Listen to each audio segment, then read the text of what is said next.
చందమామ కథ మొనగాడు. గండకీ నదీ తీరాన ఒక గొప్ప భవనం. ఆ భవనంలో గోవర్ధనుడు అనే రాజు. ఆ రాజుకి మాయా, ఛాయ అని ఇద్దరు కుమార్తెలు. అక్కా చెల్లెలు ఇద్దరూ ఒకే అచ్చును పూసినట్టుగా ఉండటం చేత అందులో మాయ ఎవరో, ఛాయ ఎవరో గుణాలను బట్టి తెలుసుకోవాలే కానీ చూపులను బట్టి తెలుసుకోవటం కష్టం అయ్యేది. వాళ్ళకు యుక్త వయసు వచ్చింది. ఎన్నోసార్లు రాజు స్వయంవరం ఏర్పాటు చేశాడు. కానీ వాళ్ళకు ఒక్కళ్ళు నచ్చలేదు. రాజుకి విసుగెత్తిపోయింది. ఒకనాడు వాళ్ళని పిలిచి, అమ్మాయిలు, మీ పెళ్లి గొడవ ఇక నేను తలపెట్టదలుచుకోలేదు. ఏ శ్రమ అయినా పడండి, భర్తలను మీరే ఎంచుకొని తెచ్చుకోండి. అవసరమైతే దేశాటనం కూడా చెయ్యండి, వద్దనను అని ఖచ్చితంగా చెప్పేశాడు.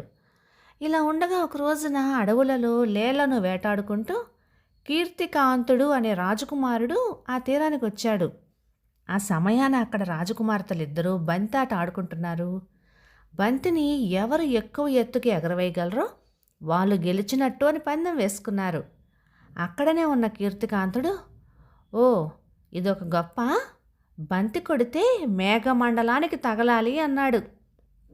రాకుమార్తెలు, బడాయిలెందుకు, చేతనైతే కొట్టి చూపించు అని అన్నారు.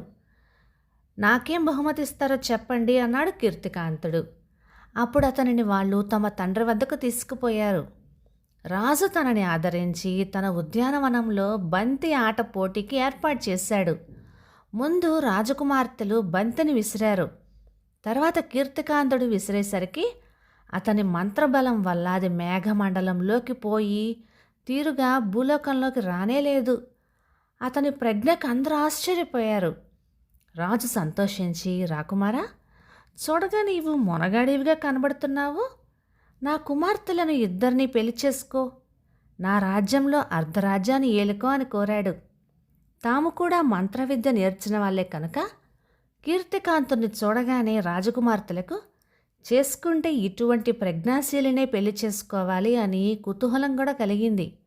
అయితే చూపులకు ఇద్దరూ ఒక్కలాగానే ఉన్నప్పటికీ కీర్తికాంతుని మనస్సేమో మొదటి నుంచి ఛాయ వైపే మొగ్గుతూ వచ్చింది. అతడు తన మనస్సుని రాజుకు వెల్లడించాడు. కానీ రాజు, నాయనా, పెద్ద పిల్లకు పెళ్ళైతే గాని చిన్నదానికి చేయటానికి శాస్త్రం ఒప్పదు కనుక ఇష్టమైతే ఇద్దరినీ చేసుకో, లేకుంటే మాయాదేవినే చేసుకో అన్నాడు. అందుకు కీర్తికాంతుడు, సరే, మీ కుమార్తెలకు మంత్రవిద్యలో నేనొక పరీక్ష పెడుతున్నాను. 3 రోజుల లోపల ఎవరు ప్రజ్ఞ చూపితే వాళ్ళనే పెళ్ళాడతా అని చెప్పాడు. రాజు ఒప్పుకున్నాడు. తెల్లవారేసరికి కీర్తికాంతుడు అదృశ్యమైపోయాడు. కానీ కనురెప్పైనా మోయకుండా మాయ అతనిని రాత్రిపూట అంతా కనిపెడుతూనే ఉంది. పిట్టకైనా తను మాయమైపోవటం తెలియదనుకున్నాడు కీర్తికాంతుడు. అతనికి తెలియకుండానే వెంబడించింది మాయాదేవి. పోతే సమయం వచ్చినప్పుడు ప్రజ్ఞను చూపవచ్చు కదా అని ఛాయ అక్కడనే ఉండిపోయింది. తన మంత్రశక్తి వల్ల వాళ్ళ చర్యలను కనిపెడుతూ ఉంది. రాత్రి బయలుదేరిన కీర్తికాంతుడు వెనుతిరిగి చూడకుండా అడవులలో అలా పోతూనే ఉన్నాడు. మాయ కూడా నీడలాగా అతనిని వెంబడిస్తూనే ఉంది. తెల్లవారగానే అతడొక మామిడి చెట్టు కింద విశ్రాంతి తీసుకోసాగాడు. అంతలోనే తనను పేరు పెట్టి వెనక నుంచి ఎవరో పిలుస్తున్నట్టయింది. నలుమూలలా పారజూశాడు. ఎవరూ కనపడలేదు. కానీ ఆ ధ్వని మాత్రం సరిగా మాయాదేవి కంఠధ్వనిలాగి ఉంది. గ్రహించేశాడు కీర్తికాంతుడు. చెట్టెక్కి కూర్చున్నాడు. మనిషి ఎవరు కనిపించలేదు. అయినా తను కూర్చున్న ఆ చెట్టుని ఎవరో గొడ్డలితో నరుకుతూ ఉన్నట్టుగా చప్పుడైంది. చప్పుడు కావటమే కాదు, కొంతసేపటికల్లా చెట్టు పడిపోబోతుందా అన్నట్టుగా కదిలిపోయింది కూడా. అప్పుడు అతను చిటారు కొమ్మ విరిచి మంత్రించి గాలిలోకి వదిలి తాను దానిపైన కూర్చున్నాడు. అది విమానంలాగా ఎగిరిపోయింది. కీర్తికాంతుడు ఎవ్వళ్లకు పట్టుబడకుండా ఆకాశ మార్గాన వెళుతూ ఉన్నాడే కానీ అతని వెంబడే భూమి మీద మాయ కూడా వెళ్తూనే ఉంది. ఎంతసేపని ఎగరగలడు పాపం. కీర్తికాంతుడు మధ్యాహ్నం వేళకు విమానం దిగి అతడొక చింత చెట్టు కింద విశ్రాంతి తీసుకోబోయాడు. ఆ చెట్టుకి పైన ఒక పెద్ద తొర్రుంది. అతడు ఆ తొర్రలో దూరాడు. దూరి ఒక భయంకరమైన సర్పాన్ని కాపలా పెట్టాడు. మాయాదేవి ఆ చెట్టు కిందకు చేరుకుంది. కీర్తికాంతుడు ఆ త్వరలోనే ఉండి తీరతాడని నిశ్చయించింది. కానీ క్రూర సర్పం కాటు వేస్తుందే, చేసేది లేక మళ్ళీ గొడ్డలితో చెట్టు కొట్టనారంభించింది. ఎంత కొట్టినప్పటికీ ఉక్కుని మించిన ఆ గట్టి చెట్టు ఆమెకు లొంగలేదు. గొడ్డలే ముక్కలు ముక్కలైపోయింది. త్వరలో కూర్చుండి కీర్తికాంతుడు విల్లు ఎక్కుపెట్టి బాణం వదిలాడు. కానీ మాయ తక్షణమే ఒక తోడేలుగా మారి వికటంగా నవ్వుతూ పారిపోయింది. ఇంతలో అతనికి మిక్కుటమైన ఆకలి వేసింది. త్వర నుండి యువతలకు వచ్చాడు. పై మీద గుడ్డ కింద పరిచాడు. ఇప్పుడు అడవులలోకి వెళ్ళి వేటాడి రావటం ఆలస్యం అవుతుంది. 4 చేపలను పట్టి తెద్దాం అనుకొని గండకి నదికి బయలుదేరాడు. అతను వేటకు వెళ్ళి వచ్చేటంతలో గుడ్డపరిచిన చోట చక్కటి కుటీరం వెలసింది. ఆ కుటీరంలో నుంచి ఒక అందమైన చిన్నది అతని వద్దకు వచ్చింది. రాజకుమారా, నేను ఒక వనరాజ కూతుర్ని. మంత్రాలు తంత్రాలు మా ఇంటి విద్యలు. నా మహిమ వల్లనే ఇంతలో ఈ కుటీరం సృష్టించగలిగాను. నేను నీ సేవ చేసుకుందామని వచ్చాను, నన్ను అంగీకరించు అని చెప్పి అతడు తెచ్చిన చేపల్ని అందుకుంది. చేపలను అతి రుచిగా వంట చేసింది. కానీ ఒక్క మొక్కైనా అతనికి రుచి చూపకుండా అంతా తనే తినేసింది. ఎంతసేపటికి భోజనానికి పిలుస్తుంది కదా అని కనిపెట్టుకుని ఉన్న కీర్తికాంతుడు పట్టలేక వంటగదిలోకి వెళ్ళగా నిజం తెలిసి వచ్చింది. అసలే ఆకలితో మండిపోతున్న అతనికి కోపం ఆగలేదు. ఆమెను మెత్తగా తన్నుదామనుకున్నాడు. కానీ ఆ కన్య మళ్ళీ తోడేల రూపం పొంది వికటంగా నవ్వుతూ పారిపోయింది. ఆమె మాయాదేవి అని తెలుసుకున్నాడు అతను. అయితే ఎలా చిత్తు చేయటమా అని తీవ్ర ఆలోచనతో అక్కడే ఉండిపోయాడు. మరునాడు మళ్ళీ కీర్తికాంతుడు చెట్టు కింద గుడ్డపరిచి చేపల కోసం గండకి నదికి వెళ్ళాడు. 3 చేపలు పట్టి తెచ్చాడు. అతడు చెట్టు కిందకు వచ్చేటప్పటికల్లా నిన్నటి మోస్తరుగానే మళ్ళీ ఒక కుటీరం కనిపించింది. ఓహో, మాయల మారి మళ్ళీ వచ్చావా అనుకుంటూ ఉగ్రుడయి అలాగే నిలబడిపోయాడు. అంతలోని కుటీరం లోపల నుంచి ఒక అందమైన చిన్నది వచ్చి ఎంతో వినయంగా అతని ఎదుట నిలబడింది. చూడగా ఈ కన్య నిన్న వచ్చిన ఆమెకు అచ్చం చెల్లిలానే అనిపించింది. అతడు పలకరించలేదు.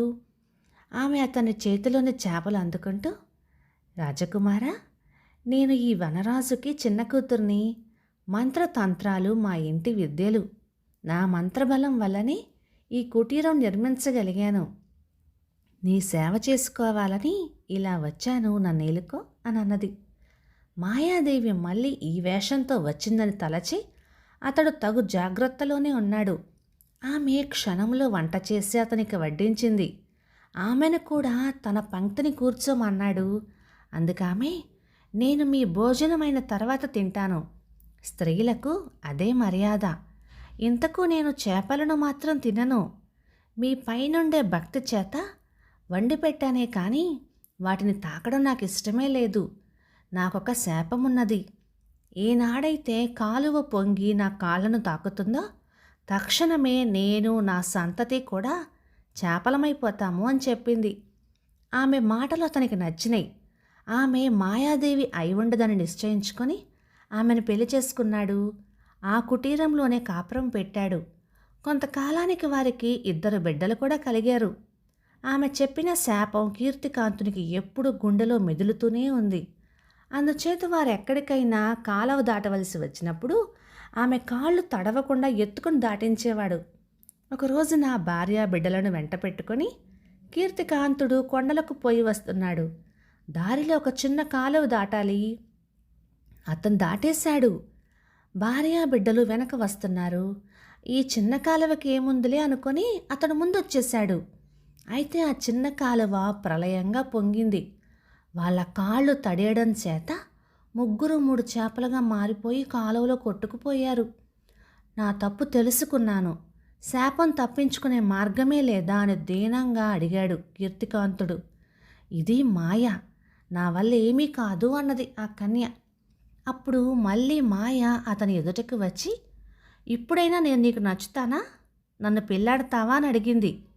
ఎటువంటి కష్టాలైనా రాని, నా మనసు మారదు అన్నాడు అతడు నిష్కర్షగా. అప్పుడు భవాని ప్రత్యక్షమైంది. నాయన కీర్తికాంత, మాయా ఛాయ నా అనుగ్రహం వల్ల పుట్టిన బిడ్డలు. నీవనుకున్నట్లుగా చూపులకే కాదు, గుణాలకు కూడా ఇద్దరూ ఒకటే. నీ వంటి మొనగాడిని ఎంచి పెళ్లి చేసుకోమని నేనే వాళ్ళకి చెప్పాను. మాయాదేవి పరీక్షకు నీవు నిలిచావు, గెలిచావు కూడా. ఇంతవరకు నీ భార్యగా ఉన్నది ఛాయ. మాయను కూడా పెళ్ళాడి సుఖంగా ఉండు అంటూ దీవించి అంతర్హితమైపోయింది. అంతలోనే కాలువలోని నీరంతా ఇంకిపోయి ఛాయ, ఇద్దరు బిడ్డలు చక్కగా వచ్చారు. అందరూ కలిసి గోవర్ధన మహారాజు భవనానికి పోయి హాయిగా ఉన్నారు. కథ సమాప్తం. ఇక ఈ కథ 1952 ఫిబ్రవరి నెల చందమామలో వచ్చింది. రచయిత పి. కళ్యాణ సుందరం గారు, కాకినాడ నుంచి. ఇక ఈ కథ మీకు నచ్చినట్లయితే లైక్ చేయండి, షేర్ చేయండి. ఇలాంటి మంచి తెలుగు కథల కోసం మన ఛానల్ని సబ్స్క్రైబ్ చేయండి. Thank you.